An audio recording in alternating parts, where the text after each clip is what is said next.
Un matin, là, selon mon époque, imaginez-vous donc que le Canadien de Montréal avait seulement 19,9% des chances de participer aux séries.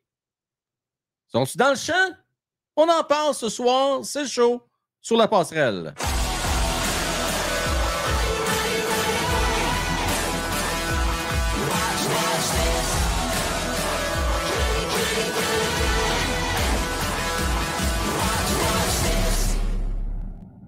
Le show sur la passerelle, lorsqu'on fait le pont entre la semaine qui vient de se finir et celle qui débute, est une présentation de emploirapide.ca. Tu cherches un nouvel job, un nouvel emploi, tu te diriges vers emploirapide.ca. C'est simple, c'est rapide. Tu n'as rien qu'à t'inscrire, ça prend quelques minutes. Et puis, tu attends. 2 pieds sur le pouf. Non, mais j'exagère à peine, mais sans face, la gang. Allez faire votre tour, vous inscrire si vous avez besoin de relever de nouveaux défis. Et même chose, vous êtes un employeur, vous avez le goût d'avoir un nouvel job, un nouvel employé, de nouveaux talents. Vous pouvez vous inscrire également.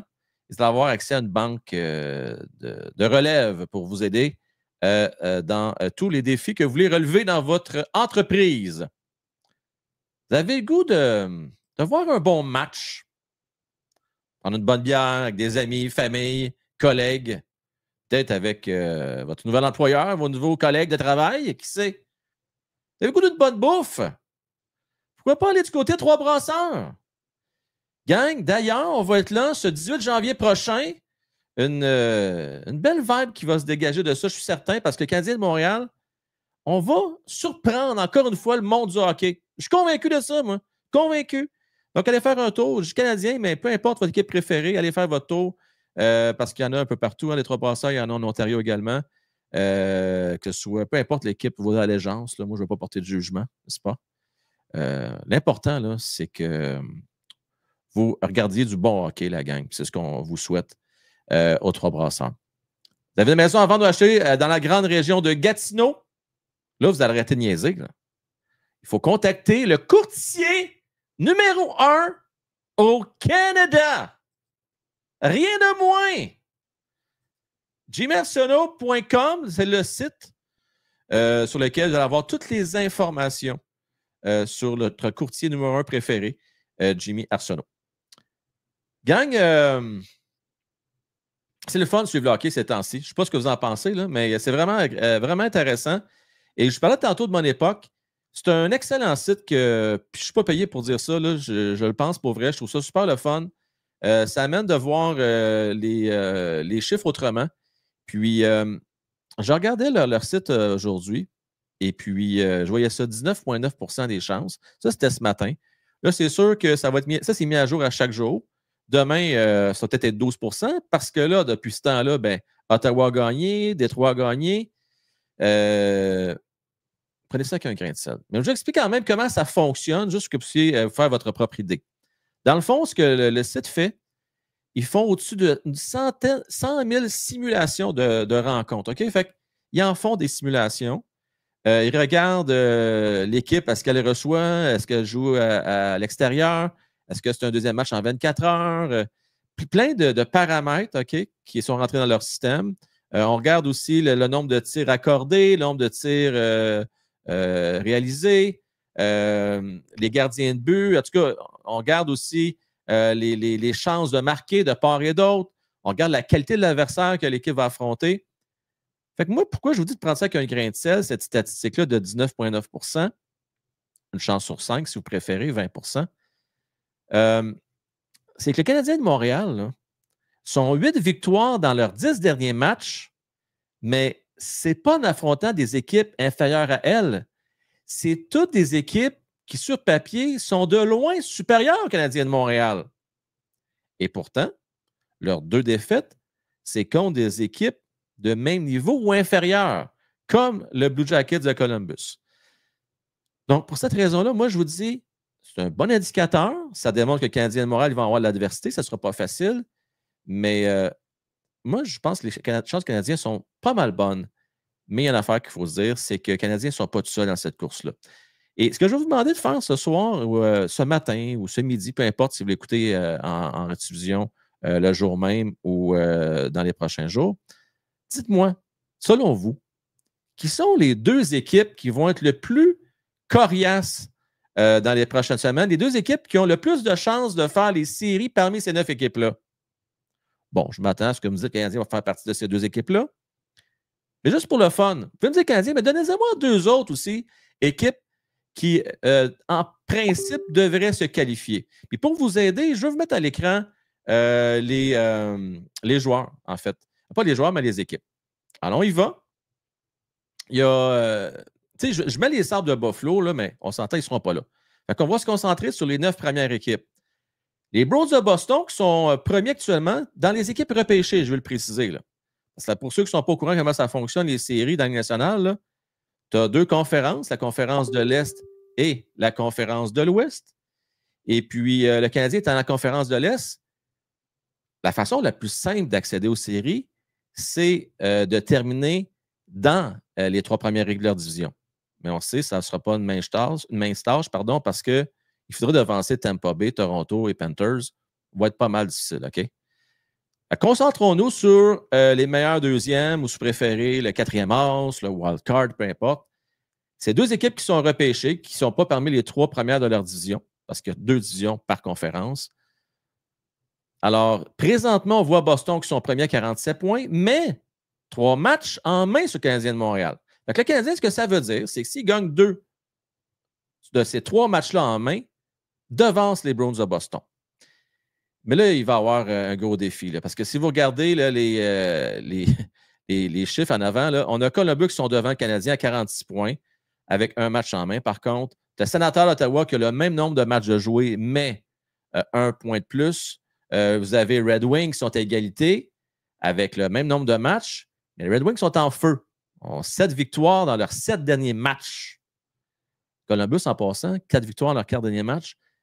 Les Canadiens sont hot avec 8 victoires dans leurs 10 dernières games, mais les autres équipes avec qui on doit affronter ne sont pas évidentes. Boston, qui se semble s'être remis un peu, là, qui en a arraché dans les derniers matchs. On regarde ça, là, 3 victoires seulement dans leurs 10 derniers matchs. Ça va leur faire du bien, cette victoire-là. La chicane aurait pogné, semble-t-il, même si Brad Marchand dit que ce n'est pas vrai. Là. Il semblerait que Pastrnak n'aurait pas apprécié une sortie virulente qu'aurait fait Marchand dans la chambre des joueurs. Anyway, il y a de l'adversité. Les Rangers, qu'il ne faut pas compter pour battus, qui sont juste 2 points derrière du Canadien de Montréal. Les Islanders, l'équipe de Patrick Roy. Patrick Roy, on le connaît. Un fer renard qui va trouver le moyen sûrement de motiver ses troupes, même si son équipe est vieillissante. Les Flyers, une jeune équipe avec Tortorella. C'est sûr que là, avec 5 points en arrière, c'est un gros défi, mais ils vont sûrement se battre. Alors, je vous répète, quelles sont les 2 équipes, selon vous, qui ont plus de chances de faire les séries, à l'exception du Canadien? Moi, c'est drôle, hein? Je pense que les Sénateurs et les Rangers vont être les 2 équipes à battre pour le Canadien de Montréal. J'enlève rien, les autres équipes là, sont très bonnes également. Là. Mais Ottawa semble vraiment être en mission. Puis New York, je ne peux pas croire que tout le talent qu'il y a là, qui vont rater les séries cette année. Par contre, pour ce qui est des Browns, j'ai d'ailleurs fait un petit pari amical avec Fulci. Je pense qu'ils vont terminer derrière le Canadien de Montréal. Ils ont une bonne défensive, j'en conviens, mais les Canadiens, il faut l'admettre, sont vraiment très, très impressionnants depuis le 17 décembre dernier. Ce n'est plus la même équipe. Qu'est-ce qui explique ces succès-là? Plein de trucs, la gang. Tu sais, Martin Saint-Louis qui continue à garder son système de jeu. Il s'est entêté, il n'a pas abdiqué. Il y a eu beaucoup de pression des médias, moi, vous autres. Hein, on est un petit peu tannés de son fameux système man-to-man hybride. C'est drôle, hein? Ça a pris juste l'ajout de Carrier. Patrick Laine qui revient de blessure. Qu'on le renvoie Primo à Laval, puis cette équipe-là a transformé. Je ne sais pas ce que vous en pensez, mais moi, je pense que l'événement qui a fait la plus grosse différence, c'est probablement l'envoi de Primo à Laval. Pourquoi? L'équipe n'a plus confiance de jouer devant lui. Tu sais, c'était quasiment une défaite assurée dans les yeux de l'équipe. Le non-verbal parlait beaucoup quand que Primo accordait un but. Primo qui manquait de confiance. Primo qui était le pire gardien de but de la Ligue avec 760% d'efficacité. Je ne me trompe pas. Il n'avait pas. Le Canadien n'avait pas le choix de faire ce move-là. Pensez aux joueurs qui ont besoin de jouer des matchs significatifs, des matchs qui veulent dire quelque chose, être dans le fameux mix. Donc, pour moi, c'est le move le plus important. J'enlève rien à Patrick Laine, qui était absolument extraordinaire. On va s'entendre encore une fois hier. 9 buts en avantage numérique. D'ailleurs, son match d'hier, selon moi, était le meilleur match depuis le début de l'année. Je ne sais pas ce que vous en pensez, mais depuis qu'il était avec le Canadien de Montréal, c'est sa meilleure game. Impliqué, de bonne mise en échec, solide le long des rampes, bonne protection de rondelles. Encore une fois, il trouve le moyen de marquer un avantage numérique. Très positif, mon évaluation de Patrick Laine. Laine Hudson, fidèle à lui-même. Samuel Montembeault. Je vais dire chapeau pour Samuel, qui a la pression là, pour la première fois depuis un petit bout de temps. Tu sais, il veut pas. Oui, c'est peut-être pas cool pour lui l'année passée, ménage à 3. Mais dans sa tête, je pense que c'était clair que c'était gardien numéro 1 parmi les 3 qui étaient là l'année passée. Cette année, c'était encore clair qu'il était numéro 1, mais justement, c'était peut-être trop facile parce que Primo était tellement mauvais qu'il n'y avait pas de pression nécessairement. Mais là, avec l'arrivée de Darbush, qui est exceptionnel, 3 victoires en 3 départs contre des grosses équipes en plus de ça, dont un blanchissage, un autre match d'un seul but accordé, ben la pression est là. Puis, c'était pas une équipe facile à affronter hier. Les Stars de Dallas, mais il a trouvé le moyen de les battre. Ben, pas des battre, c'est pas vrai. Il a trouvé le moyen de garder l'équipe dans le game jusqu'en fusillade, d'aller chercher un point important dans le classement. Puis, c'est pas des performances de Samuel, surtout sa mitaine qui était très bonne hier pour une fois, parce que c'est pas toujours sa force. Des fois, difficulté à maîtriser les tirs avec son gant. Hier, la mitaine était là. Il a fait les gros arrêts. Grosse performance de Samuel Montembeault. Donc, dans l'ensemble, encore une fois, Canadien qui tient le coup, trouve le moyen de bien performer contre les grosses équipes. Et j'espère que ça va se poursuivre pour cette semaine parce que Canadien de Montréal, c'est pas encore une fois, c'est des équipes pas piquées des verres. 3 bonnes équipes. Ils vont affronter Utah à 21h mardi. On peut penser que ça va être facile, mais Utah sont à 3 points des séries. Continuent à se battre, eux autres, de leur côté, tout comme le Canadien de Montréal. Donc, c'est des matchs importants pour eux à domicile devant leurs nouveaux partisans de cette année. Il y a encore beaucoup à prouver. Si je regarde du côté de jeudi, ben là, le Canadien qui va encore une fois affronter Dallas. Cette fois-ci, à Dallas. Dallas ont pris des notes. Ils ont vu que le Canadien de Montréal, c'était plus la même équipe que par le passé. C'est une équipe qui est coriace. Donc, je m'attends à ce qu'ils sortent fort contre le Canadien jeudi. Et puis samedi, contre les Leafs de Toronto, une puissance, pas beaucoup de faiblesse, on va s'entendre. Gang, je vous le dis, là, ça ne sera pas facile cette semaine. Si le Canadien peut trouver le moyen d'aller chercher 4 points sur une possibilité de 6, je vais vous dire une affaire, c'est tout un tour de force. Déjà, je pense qu'il faut les prendre au sérieux, les Canadiens, mais là, si on réussit à chercher 4 points sur 6 contre ces 3 grosses équipes-là, il va falloir les prendre doublement au sérieux. Là. Je vais être très, très impressionné. D'ailleurs, je vous le disais en introduction tantôt, si vous voulez vous joindre à nous, on va être là, nous, sur place, samedi. Bien, pas sur place là-bas, mais sur place aux 3 Brasseurs d'Anjou. On va regarder cette game-là du Canadien. Bien, belle fun à regarder. Je veux poursuivre la gang sur la course aux séries. Je parlais du Canadien de Montréal qui vraiment nous surprennent.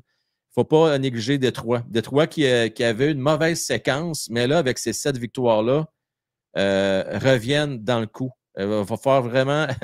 L'équipe d'Eisenman, je pense, sont en mission. Là. Il va falloir vraiment les surveiller de près. Puis d'ailleurs, ce que je m'engage à faire là, pour les prochaines semaines, c'est que je vais faire de courtes vidéos dans la mesure du possible à tous les jours pour vous donner un portrait global là, des séries et où est-ce que le Canadien se situe. Parce que vous allez voir, là, ça va beaucoup changer d'une minute à l'autre à toute fin pratique. Parce que la preuve, j'enregistre pour une deuxième fois parce que j'ai des problèmes sonores lors de mon premier enregistrement avec les membres ce soir.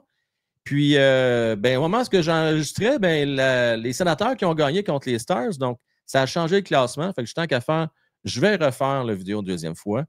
Mais en principe, devrait être, je l'espère, aussi bon que le premier take que j'ai fait.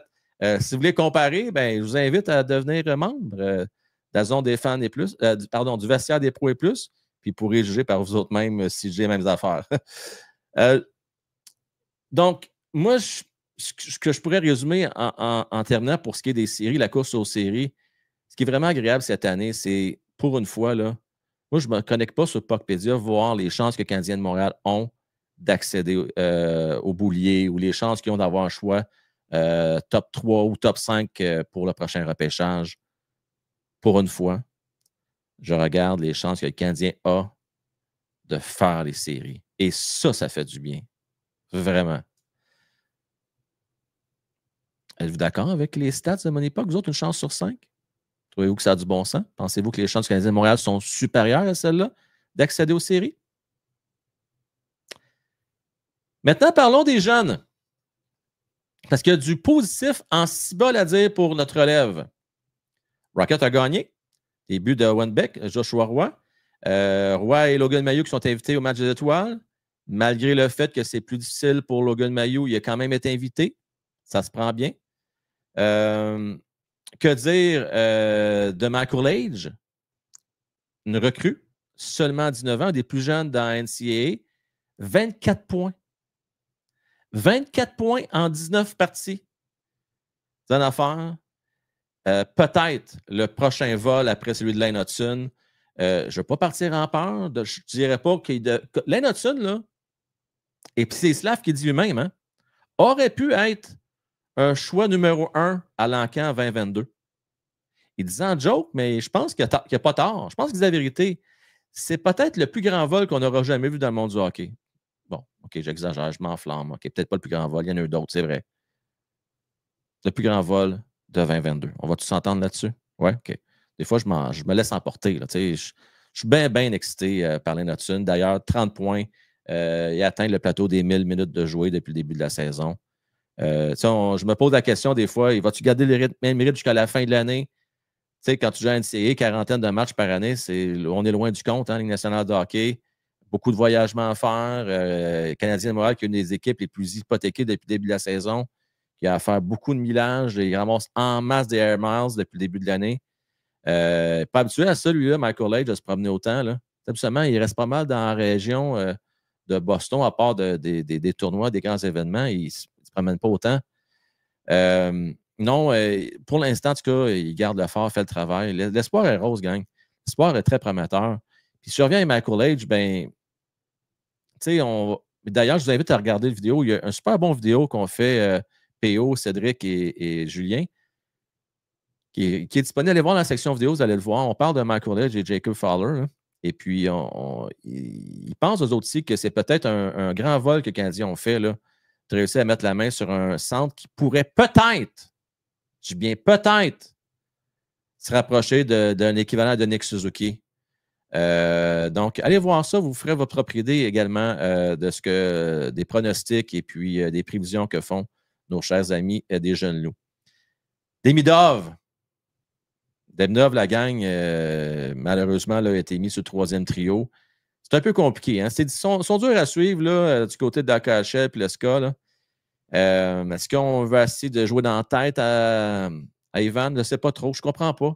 Ivan Demidov à plus 22, deuxième meilleur dans le KHL, dans les plus et les moins, qui est le meilleur pointeur par 60 minutes jouées. Donc, on regarde le ratio de points qu'il marque à toutes les 60 minutes de temps de jeu.